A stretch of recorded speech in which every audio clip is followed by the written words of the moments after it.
जय माता दी दोस्तों। माता रानी आप सब पे अपनी कृपा बनाए रखे।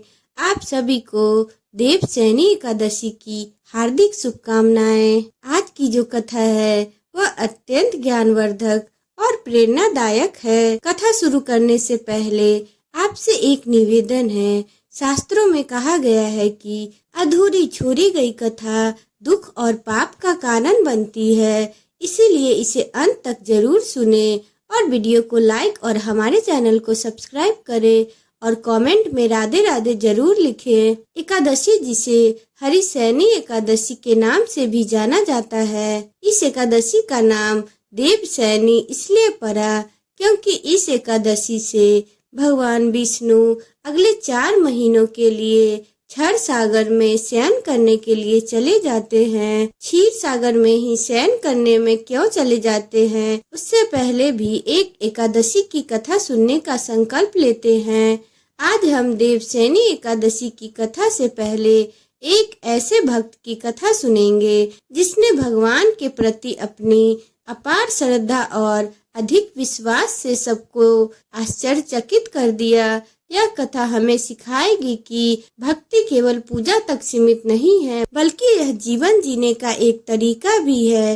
एक ऐसा तरीका जिसमें हर कर्म भगवान के प्रति समर्पण है और प्रेम से भरा होता है। इस भक्त की कथा सुनकर हम सभी को यह भी समझने का अवसर मिलेगा कि कैसे निस्वार्थ भाव से भगवान की सेवा, आशीर्वाद और कृपा प्राप्त होती है। तो आइए हम सब मिलकर पहले भगवान के ही भक्त की कथा सुनेंगे और फिर हम सुनेंगे देवशयनी एकादशी की कथा।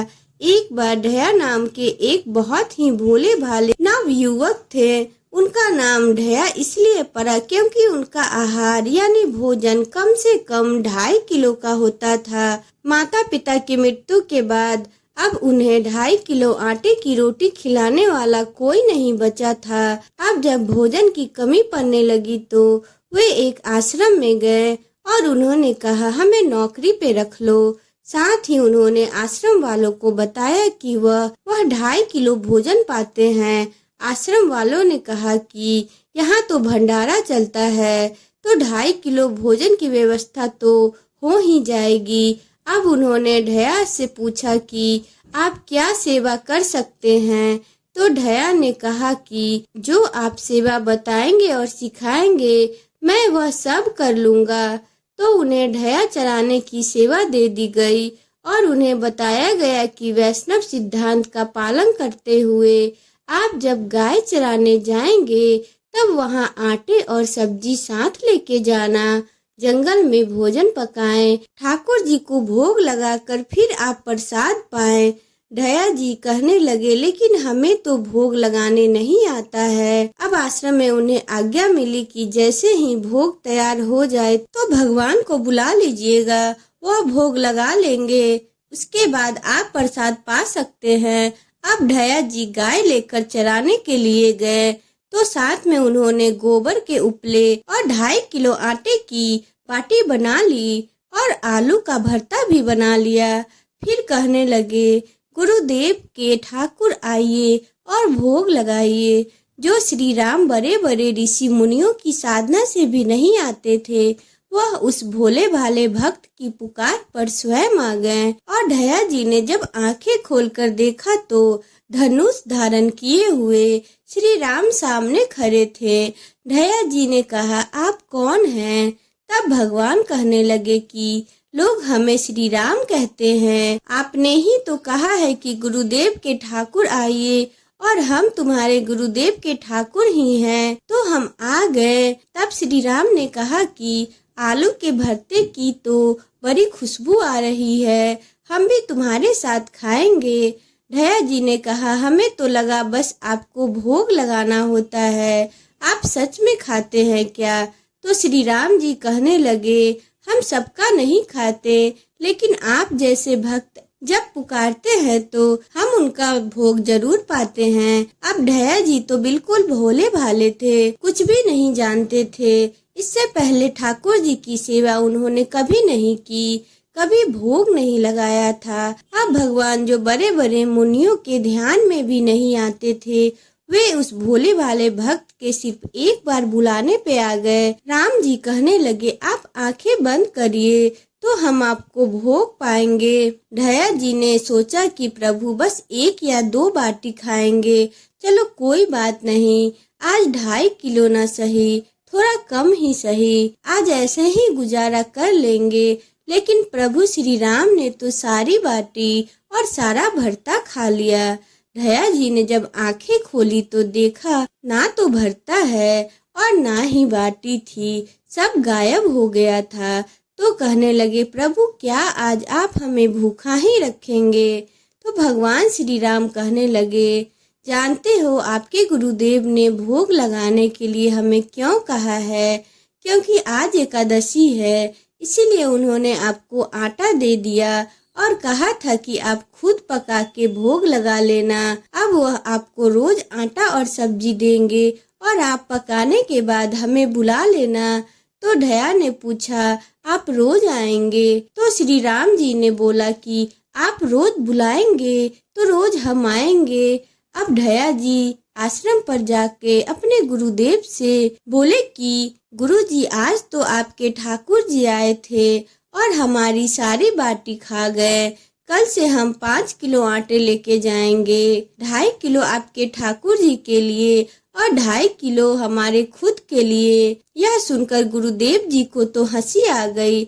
सोचने लगे कि 2.5 किलो का आटा भी इनके लिए कम पड़ने लगा है। तो उन्होंने भंडारी से कहा कि पूछने की जरूरत नहीं है, यहाँ जो भी मांगे उन्हें दीजिएगा। अगले दिन ढया जी फिर से गाय लेकर जंगल पहुँचे। गाय को चराने के लिए छोड़ने के बाद उन्होंने चूल्हा तैयार किया, बाटी और भरता बनाए। पत्तल में भोजन परोस के उन्होंने आंखें बंद की और बोले, गुरुदेव के ठाकुर जी पधारिए। आंखें खोलकर देखा तो आज तो श्री राम के साथ सीता जी भी आई थी।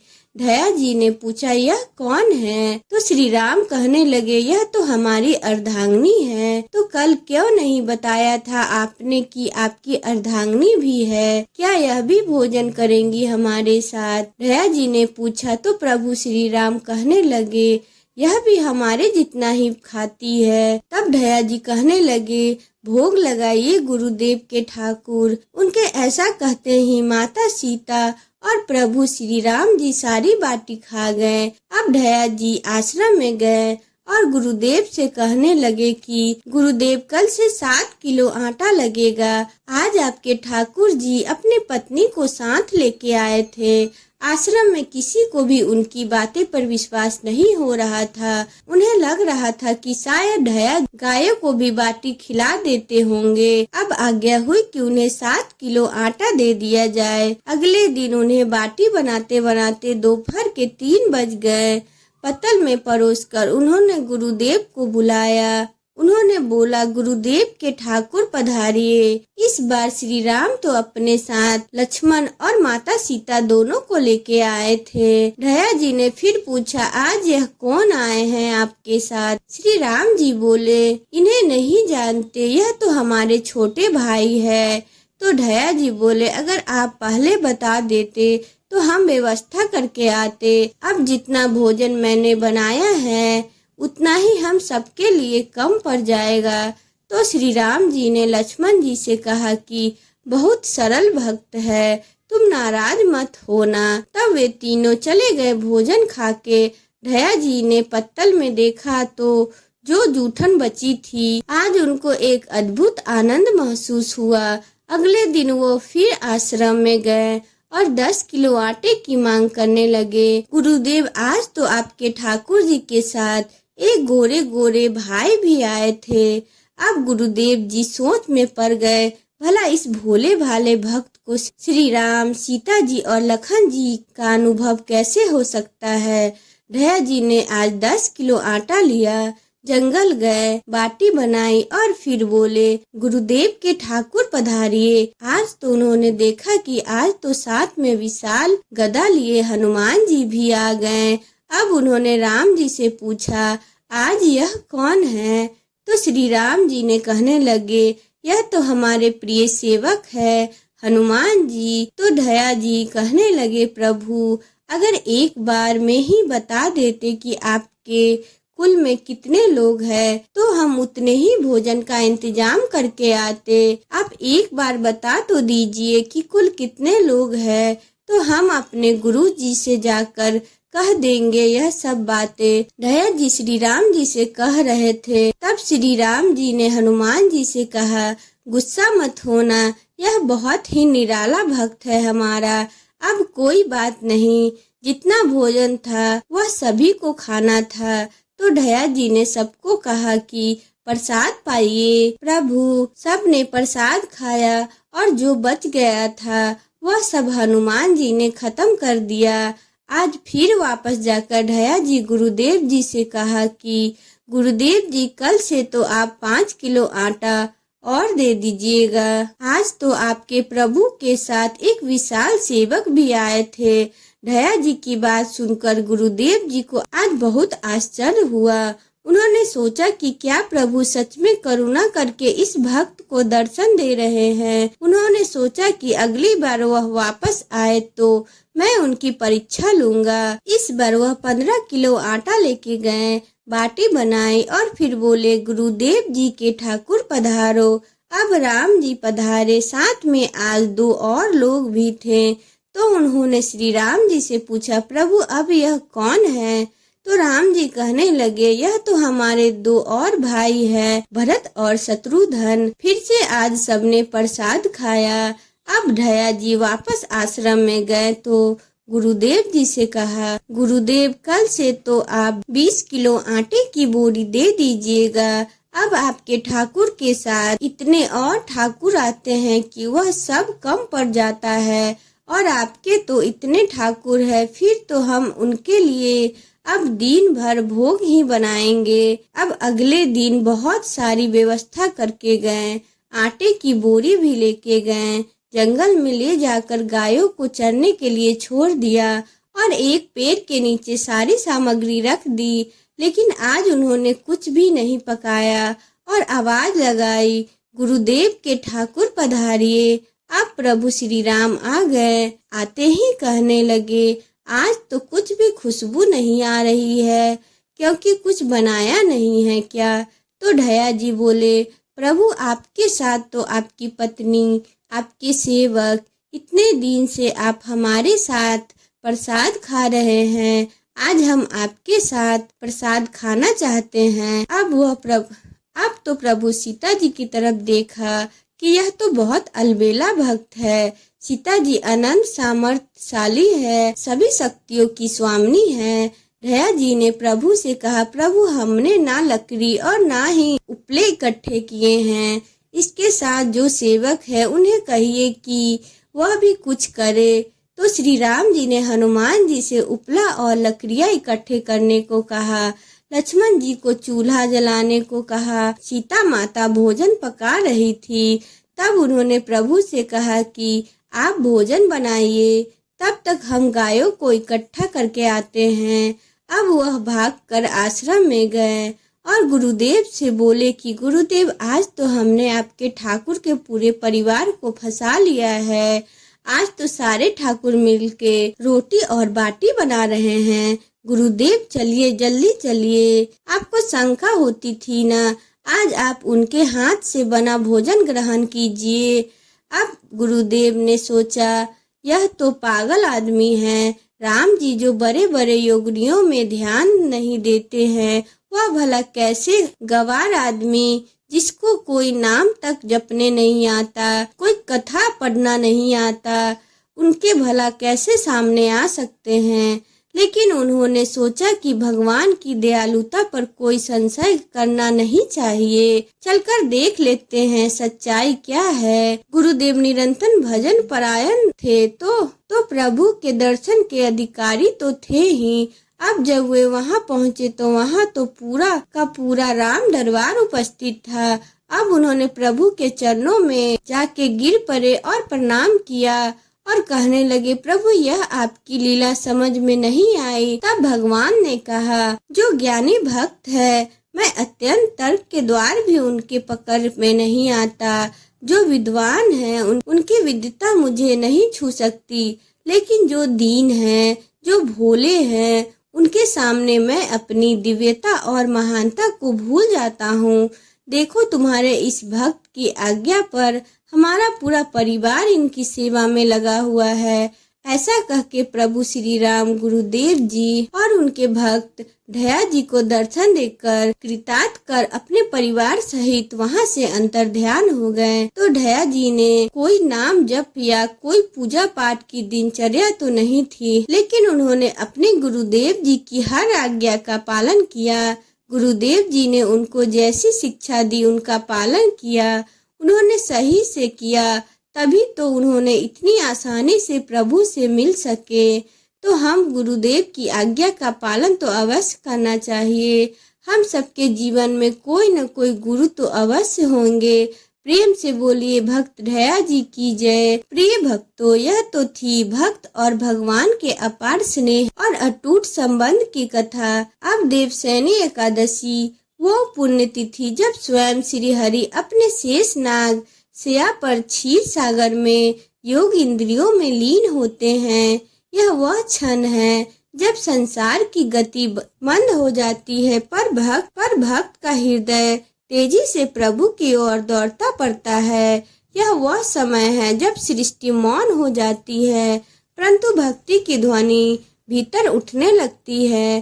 तो आइए अपने अंतर मन की दीप को प्रज्वलित करें और कल्पना करें उस दीप प्रभु की उस दिव्य भूमि हस्तिनापुर की राजसभा, जहाँ धर्मराज युधिष्ठिर अपने राज सिंहासन पर नहीं बल्कि श्रद्धा के मुद्रा में प्रभु श्री कृष्ण के प्रतीक्षा कर रहे हैं। और तभी आकाश में एक प्रकाश फूटता है। सप्त स्वर्ण विमानों की आभा से आकाश रंग जाता है। देव गंधर्वों के स्वर गूंजने लगते हैं और वंशी की मधुर मधुर आवाज सारी पृथ्वी को पावन कर देती है। स्वयं श्री कृष्ण प्रकट होते हैं। ध्यान मग्न तेजस्वी करुणा से भरपूर राजसभा के द्वार पर उनके चरण पड़ते हैं। वह सभा अब सभा नहीं बल्कि मोक्ष की पाठशाला बन जाती है। युधिष्ठिर महाराज नतमस्तक होते हैं और कहते हैं, हे प्रभु, बताइए वो व्रत जो समस्त पापों को हरता है और पुण्य को बढ़ाता है। जिस दिन यह चतुर्मास की आध्यात्मिक यात्रा आरंभ होती है, तब प्रभु मुस्कुराते हैं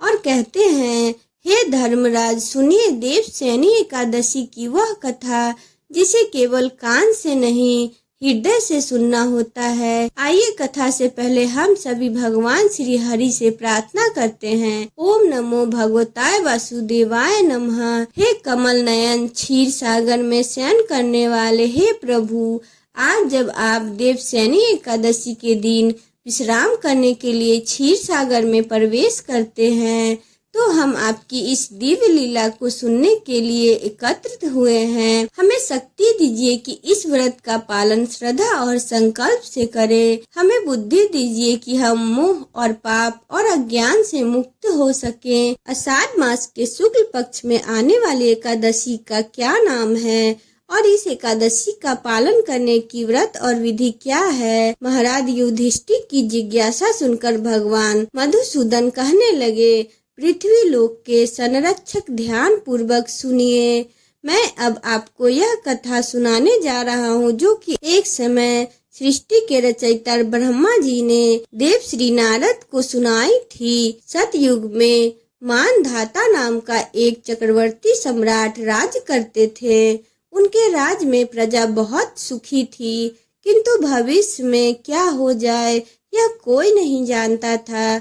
अतः वे सम्राट भी इस बात अभिज्ञ थे कि उनके राज में शीघ्र ही भयंकर अकाल पड़ने वाला है। उनके राज में पूरे 3 वर्ष तक वर्षा नहीं होने के कारण भयंकर अकाल पड़ गया और इस अकाल के चारों ओर त्राही त्राही मच गया। धर्म भक्त की यज्ञ, हवन, पिंडदान, व्रत कथा आदि में कमी हो गई। अब मुसीबत पड़ी तो धार्मिक कार्यों में प्राणी भी भला रुचि कहाँ रह जाती है। भीषण अकाल से त्राह प्रजा ने अब राजा के पास जाकर रक्षा की गुहार लगाई। राजा तो इस स्थिति को लेकर पहले से ही दुखी थे। वे सोचने लगे कि आखिर मैंने ऐसा कौन सा पाप और कर्म कर दिया है जिसका दंड मुझे इस रूप में मिल रहा है। फिर इस कष्ट से मुक्ति पाने का कोई साधन करने के उद्देश्य से राजा अपनी सेना को साथ लेके जंगल की ओर चल पड़े। वहां भटकते भटकते एक दिन वे ब्रह्मा जी के पुत्र अंगिरा ऋषि के आश्रम में जा पहुँचे। पहुंचकर उन्होंने उन्हें प्रणाम किया और ऋषिवर ने आशीर्वाद देने के बाद कुशल मंगल पूछी। फिर जंगल में विचरने और आश्रम में आने का कारण जानना चाहा। तब राजा ने हाथ जोड़कर कहा, हे महात्मा, मैं सभी प्रकार के धर्म का पालन करता हूँ, फिर भी अपने राज्य को अकाल का दृश्य दिखा रहा हूँ। आखिर किस कारण से ऐसा हो रहा है? कृपया इस समस्या का कोई समाधान बताइए।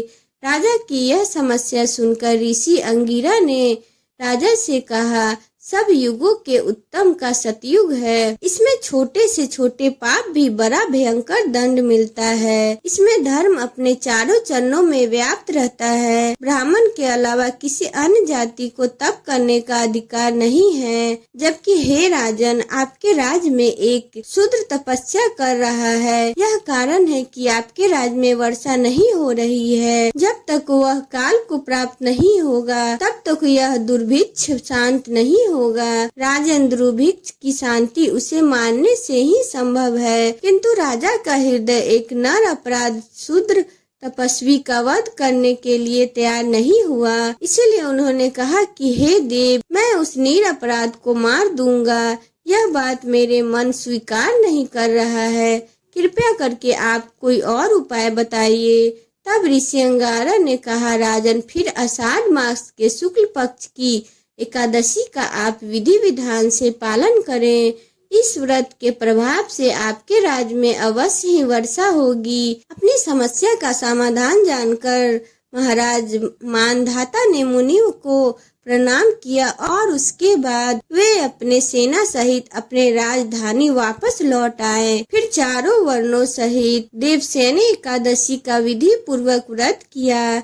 इस व्रत के पूर्ण प्रभाव से राजा के राज्य में मूसलाधार वर्षा हुई और पूरा राज्य जन धन से परिपूर्ण हो गया। भगवान श्री कृष्ण महाराज युधिष्ठिर से कहते हैं, हे राजन, यह महान पुण्यदायी और स्वर्ग को मोक्ष प्रदान करने वाली सभी पापों को हरने वाला है तथा उत्तम एकादशी व्रत है। आषाढ़ माह के शुक्ल पक्ष में शयनी एकादशी के दिन जिन्होंने कमल पुष्प में कमल लोचन भगवान श्री हरि विष्णु की पूजन और एकादशी का उत्तम व्रत किया, उन्हें तीनों लोकों और तीनों सनातन देवताओं का पूजन कर लिया। इस तरह यह कहानी समाप्त होती है। बोलो श्री हरि नारायण की जय, माँ लक्ष्मी की जय। अगर आपको मेरा वीडियो अच्छा लगा हो तो चैनल को लाइक एंड सब्सक्राइब करें एंड बेल आइकन को प्रेस करें।